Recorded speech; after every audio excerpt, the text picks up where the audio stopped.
Très content d'être parmi vous aujourd'hui pour présenter le premier cours du module d'implantologie intitulé Planification et projets prothétiques. L'implantologie est aujourd'hui une discipline faisant partie intégrante du traitement de dentisterie contemporaine. Dès lors, il est important d'intégrer cette technique dans les plans de traitement globaux proposés à nos patients. Et là, pour obtenir des résultats performants et stables à long terme, il est impératif de planifier le geste en amont, en aboutissant à un projet qui préfigure déjà la future restauration prothétique.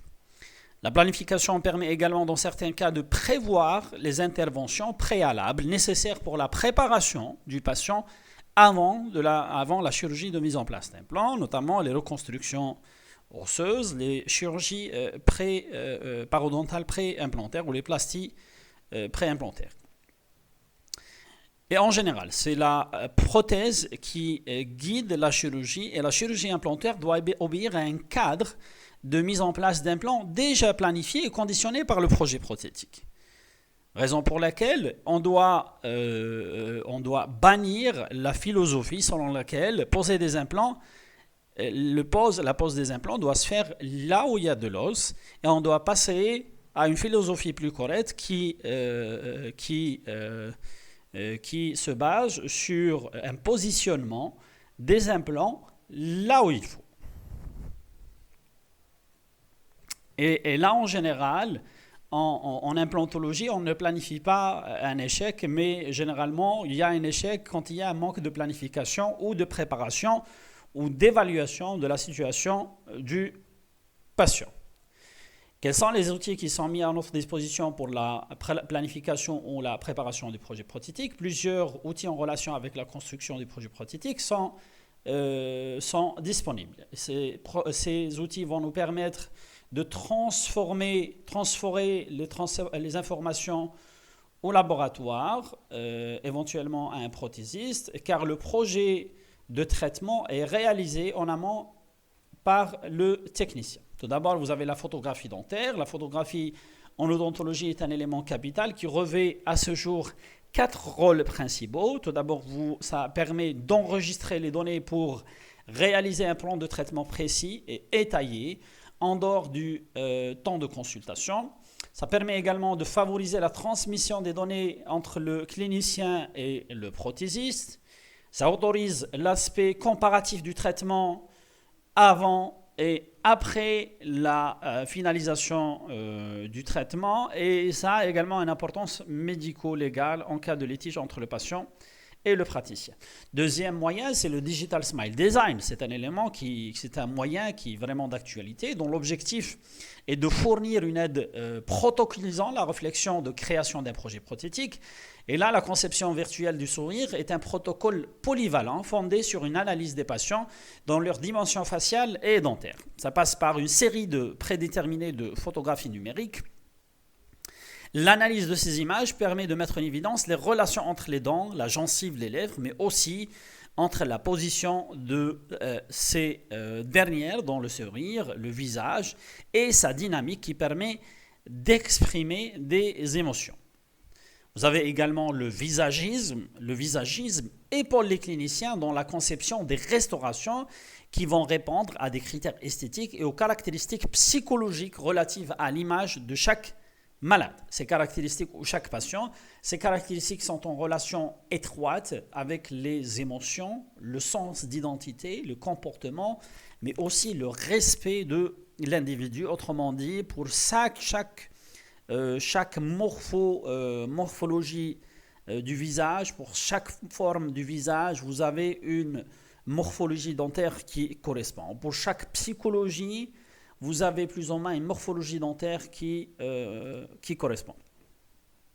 Nous allons voir maintenant le projet prothétique, donc le concept Prosthetic Driven Implantology. Vous savez que la solution implantaire peut être proposée à tout type de dentement, qu'il soit unitaire, pluraux ou totaux. Quel que soit le cas, l'implant a un objectif de réhabilitation prothétique. C'est la future prothèse, donc qui définit la position du haut des implants. À ce titre, il est important, suite à l'étape de planification et lors de la phase chirurgicale de respecter la position implantaire préalablement choisie. Autrement dit, si on fait une planification et on se met d'accord sur le positionnement correct des implants, ça ne sert à rien de changer de positionnement parce que vous allez changer le projet prothétique. Donc le projet prothétique correspond à un positionnement correct des implants qui vont correspondre à une finalité prothétique déjà discutée avec le malade. S'il va y avoir une modification au cours du trajet, donc tout le projet va être modifié. Donc c'est la prothèse qui guide l'emplacement correct des implants et ça ne sert à rien de poser les implants d'une façon aléatoire et de revoir après la solution prothétique qui correspond à l'emplacement des implants. Donc c'est des réflexions de base. Le positionnement des implants doit correspondre à un projet prothétique déjà préétabli, déjà discuté avec le malade et validé pendant la réalisation du guide prothétique. En général, ça se passe classiquement, ça commence classiquement par une consultation après laquelle on fait les empreintes, on prépare les modèles, on fait la conception d'un projet prothétique après réalisation d'un workshop. Donc ce projet prothétique va être également utilisé comme étant une prothèse provisoire, comme étant également que le patient va pouvoir porter pendant la phase de cicatrisation. Il va également peut être transformé ou utilisé comme étant un guide radiologique que le patient peut porter pendant la réalisation des explorations radiologiques, notamment les explorations radiologiques tridimensionnelles. Et ça peut également être utile pendant la chirurgie où on peut transformer ce guide en guide chirurgical qui va nous permettre plus ou moins de positionner les implants correctement. Donc la prothèse provisoire permet de transposer en bouche les informations apportées par les cires diagnostiques dans un but essentiellement fonctionnel et esthétique. Elle autorise la prévisualisation de différents paramètres essentiels, parmi lesquels nous pouvons citer le soutien labial, la DVO, la position des collets, la localisation et la forme des futures dents prothétiques. Elle fixe également un rapport intermaxillaire stable et réitératif. Elle objective l'espace occlusoprothétique disponible. Ça présente également un rôle très important et c'est la transformation en guide radiologique. Elle peut également être transformée en guide chirurgical et elle permet alors la gestion correcte des embrasures lors de la phase prothétique. Différentes modalités visant à matérialiser le projet prothétique. Vous avez tout d'abord la modélisation par un workshop virtuel après empreinte optique du site édenté. Donc c'est la réalisation d'une empreinte. Ça se passe et ça commence par la réalisation d'une empreinte optique. Donc cette empreinte optique peut être utilisée pour la réalisation d'un workshop numérique et qui va être discuté avec le malade. Vous avez également la possibilité de réaliser un workshop ou une cire diagnostique avec un montage directeur, éventuellement une prothèse adjointe, qui vont être scannés ou scannés avec un scanner ou avec une caméra intraorale. C'est l'exemple ici. Donc, après scannage des modèles, vous allez faire un matching des données cliniques et radiologiques dans lequel vous allez pouvoir discuter le positionnement exact des implants. Déjà, le positionnement exact des implants avant la phase de chirurgie. Donc, le guide radiologique est généralement confectionné en dupliquant le workshop ou le montage directeur ou la prothèse adjointe du patient. Donc, si vous recevez un malade qui a une prothèse correcte, qui a une prothèse adjointe, une prothèse correcte, stable, qui obéit aux critères d'une bonne prothèse, vous pouvez déjà soit l'utiliser ou faire un duplicata de cette prothèse pour confectionner un guide radiologique ou à l'issue un guide chirurgical. Vous avez ici, donc vous avez soit un guide transparent, soit un guide radio-opaque, totalement radio-opaque, avec des dents en sulfate de barium. Vous avez également la possibilité d'utiliser le duplicata d'une prothèse totale dans lequel vous allez positionner des repères plus ou moins radio-opaques qui vont préfigurer ou qui vont nous orienter vers le positionnement des implants. La même chose peut être faite par le remplacement de toutes les dents par des dents plus ou moins radio-opaques. Et là, ça va nous permettre d'avoir une vision plus détaillée sur la morphologie des dents et ça nous permet d'avoir une vue comparative entre la morphologie dentaire, la morphologie de la crête et d'avoir des données biomécaniques qui sont très intéressantes par rapport au choix correct des dimensions implantaires correspondant aux dimensions des dents. Parce que l'utilisation d'un guide avec des points de repère ne va pas permettre de discuter l'éventualité d'une correspondance biomécanique, entre la dent et l'implant. Ça va être des repères simples tridimensionnels. Vous avez également la possibilité de mettre des repères sous forme de cône de Gutta au niveau du centre de la face occlusale de chaque dent, comme vous le voyez ici. Donc là, vous allez avoir le repère correspondant à l'axe sur le plan radiologique, correspondant à l'axe de forage de l'implant, que vous pouvez enlever et que vous pouvez utiliser comme étant après un guide chirurgical ou un guide de forage de l'implant. La même chose, donc il existe plusieurs techniques. Vous avez des cônes de Gutta par rapport à l'axe en vestibulaire ici, par rapport à l'axe implantaire, des dents en sulfate de barium. Donc, toutes ces techniques vont permettre de fabriquer un guide radiologique que le patient peut porter pendant la réalisation de la prothèse. Donc, pendant la réalisation de la prothèse, l'objectif c'est quoi? L'objectif c'est de superposer le projet prothétique avec les données anatomiques du patient et de discuter ensuite, à l'issue, discuter l'endroit correct pour le positionnement des implants, de choisir le nombre des implants, choisir les dimensions correspondant à la morphologie des crêtes. Donc vous voyez ici le système des bits, donc des repères radio-opaques ont été insérés au niveau d'une prothèse amovible ici, la même chose là, mais d'un point de vue pratique, en se basant, ces images ne vont pas être d'une utilité particulière, d'une utilité importante pour le choix des implants, parce que déjà vous avez une panoramique dentaire, vous avez une vue bidimensionnelle qui ne va pas vous permettre d'avoir une coupe coronale, vous permettant de choisir correctement l'implant qu'il faut. Également ici, donc vous voyez des repères correspondant aux axes des futures restaurations implantaires. Par contre ici, donc là c'est des dents radio-opaques, donc là c'est des dents radio-opaques sur une coupe, sur des coupes scanographiques. Donc le patient porte un guide radiologique avec des dents radio-opaques entouré d'un produit radio-opaque. Et là, vous allez pouvoir discuter d'un point de vue biomécanique l'adaptation ou la compatibilité biomécanique entre la morphologie dentaire et la morphologie de la crête.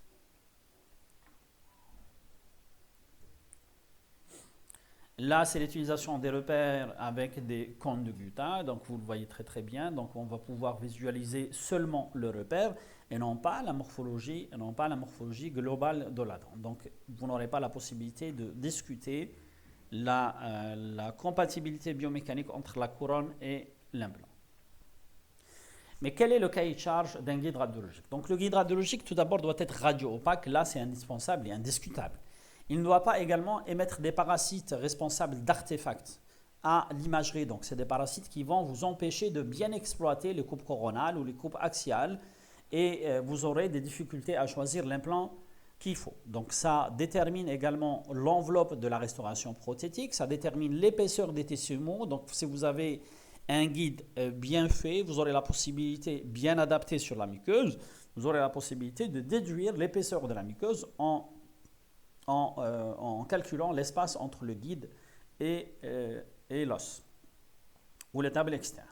Donc ça nous informe également sur l'axe d'émergence des implants. Ça doit être également un guide stable et rétentif, parce que toute modification de la position du guide pendant la réalisation de l'exploration radiologique va modifier tous les repères et va modifier tout le projet. Donc l'étape du guide radiologique intervient précocement dans la séquence du plan de traitement implantaire. À ce titre, une erreur de positionnement à ce stade aurait une influence sur la future position implantaire. On va voir maintenant la planification numérique. La planification numérique est vraiment aujourd'hui d'actualité. Donc elle est rapide, elle est facile et ça nous permet de gagner beaucoup de temps. Donc, vous allez voir qu'en se basant sur une empreinte numérique déjà faite par le patient, on va essayer de jumeler ou de matcher entre les données numériques issues par une empreinte optique, ce qu'on appelle les fichiers STL, et les données radiologiques issues par un fichier ConBeam qu'on appelle les DICOM. Donc, le matching entre les deux va vous permettre d'avoir numériquement une vue pareille. Donc, vous allez pouvoir visualiser à la fois l'aspect clinique et l'aspect radiologique des crêtes du patient. Et vous aurez à l'issue la possibilité de choisir un implant correspondant, correspondant au projet prothétique, correspondant à la morphologie dentaire et correspondant aux données anatomiques du patient. C'est la même chose ici. Donc, une empreinte optique avec des données scanographiques ou des données DICOM issues d'un ConBeam, le matching entre les deux. Vous allez voir que pendant la manipulation, on vous propose de choisir des points de repère pour superposer les données cliniques du patient avec ces données radiologiques. À l'issue, vous allez pouvoir manipuler, faire toutes les manipulations pour le choix des implants et pour le choix également de la morphologie dentaire correspondante, parce que l'un des objectifs principaux du passage en numérique, c'est de pouvoir bien visualiser le projet prothétique, valider le projet prothétique qui va correspondre exactement à la finalité prothétique ou la prothèse qu'on va livrer à notre patient. Donc, vraiment, la marge d'erreur dans ce cas de figure est réduite. La même chose ici pour une incisive latérale. Vous voyez le matching entre les coupes, les images STL issues d'une empreinte optique avec la reconstruction tridimensionnelle de notre patient et là, le positionnement plus ou moins idéal de l'implant correspondant à une restauration prothétique correcte. C'est pratiquement la même chose. Donc, vous allez voir que pendant l'étude du ConBeam, vous allez devoir étudier le positionnement des implants sur les coupes scanographiques et voir l'adaptation de ce positionnement avec le projet prothétique. Donc, en général, vous avez le projet prothétique peut être fait selon deux techniques, soit la technique classique ou la technique numérique. Donc, dans la technique classique, vous avez une prise d'empreinte, confection des modèles d'études, réalisation d'un WOX-UP. Le WOX-UP est ensuite transformé en guide radiologique, que ce soit un guide radiologique en sulfate de barium ou un guide radiologique ordinaire, utilisant des repères pour le positionnement des implants. Le patient ensuite part pour la réalisation de l'examen radiologique tridimensionnel, DICOM ou le ConBeam. À l'issue, vous allez pouvoir valider le projet prothétique et discuter le positionnement correct des implants. D'un point de vue numérique, c'est différent. Donc, vous aurez la possibilité d'utiliser une empreinte numérique directement en bouche ou de scanner un modèle issu d'une empreinte classique chez le patient avec un dossier radiologique DICOM, un dossier radiologique issu d'un ConBeam. Vous allez ensuite faire un matching ou un jumelage ou une superposition des données qui va vous permettre à la fin d'avoir un WOX-UP numérique. Et ce WOX-UP va vous permettre de discuter le projet prothétique et de le valider. L'imagerie et planification implantaire. Donc, l'imagerie est devenue un élément déterminant du bilan pré-implantaire en implantologie orale. Les différentes techniques d'imagerie utilisées dans cette indication sont les suivantes. Vous avez tout d'abord les techniques de radiologie conventionnelle, notamment la radiographie panoramique et les clichés rétroalvéolaires. Vous avez les techniques d'imagerie tridimensionnelle, à leur tête le ConBeam. Le ConBeam, vous avez également la possibilité d'utiliser un Dentascan s'il n'y a pas de moyens et d'utiliser les moyens de navigation robotique, notamment le RoboDent et les applications d'imagerie tridimensionnelle. Toutes ces techniques ne semblent pas concurrentes, mais complémentaires dans le cadre de la chirurgie implantaire. Autrement dit, parfois vous aurez la possibilité d'utiliser une panoramique complétée par une rétroalvéolaire et également un ConBeam chez le patient. Tout d'abord, la radiographie panoramique. Donc, c'est un examen de première intention indispensable, mais le plus souvent insuffisant. C'est une coupe tomographique relativement épaisse, incluant les deux arcades sur une même image dite panoramique. Donc, ça permet d'avoir pas mal d'avantages. Donc, tout d'abord, l'obtention d'un seul cliché de la totalité du système dentomaxillaire. Ça permet d'avoir une estimation approximative en fonction de la déformation de l'image de la hauteur d'os. Et ça a un coût relativement bas par rapport aux autres explorations radiologiques. Mais parallèlement, c'est une technique qui présente des inconvénients. Vous avez tout d'abord la vision bidimensionnelle avec existence de superposition et limitée par son épaisseur de 10 à 12 mm dans la région postérieure et de 6 mm à 10 mm parfois dans la région antérieure. Ceci explique que seules les structures incluses dans cette coupe tomographique soient nettes, que les incisives soient souvent floues. Donc il y a également la nécessité pour des mesures directes l'utilisation des règles d'échelle ou d'agrandissement souhaité en fonction de l'agrandissement de la panoramique. Donc si vous avez une panoramique qui est faite sur une échelle 1 sur 1, donc il n'y a pas d'agrandissement, vous pouvez faire des calculs directement sur cette panoramique. Par contre, si vous avez une panoramique qui présente un agrandissement, donc il faut connaître l'échelle pour pouvoir utiliser les moyens de calcul qu'il faut.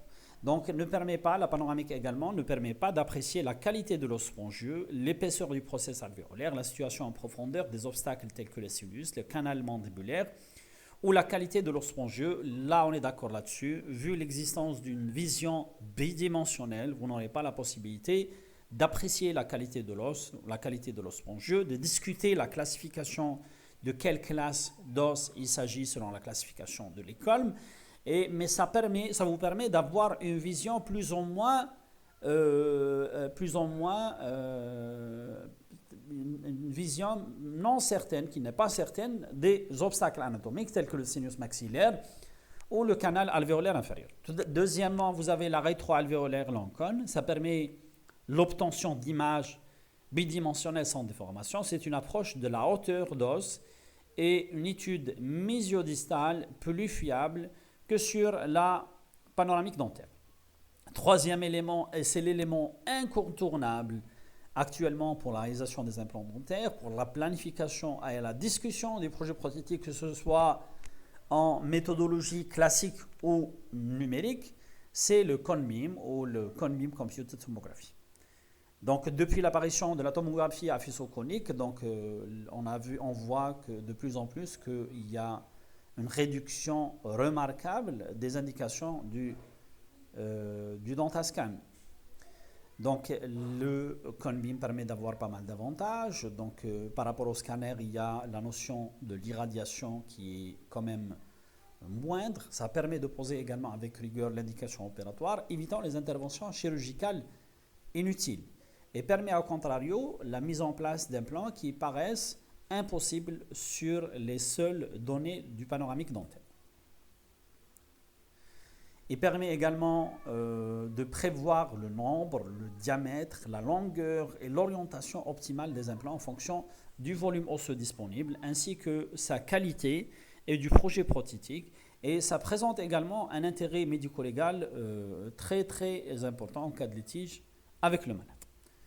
Je pense que l'un des éléments les plus importants également à citer, c'est la possibilité aux praticiens de manipuler les données radiologiques d'ICOM du patient et de pouvoir faire des coupes dans les 3 plans de l'espace et de visualiser en fonction de sa vision individuelle, en fonction de ce qu'il veut, de visualiser les repères anatomiques et de choisir l'emplacement des implants. Tout ça, c'est très important. C'est le praticien qui manipule. Contrairement au Dentascan, où c'est le radiologue qui manipule, c'est le radiologue qui va choisir les coupes.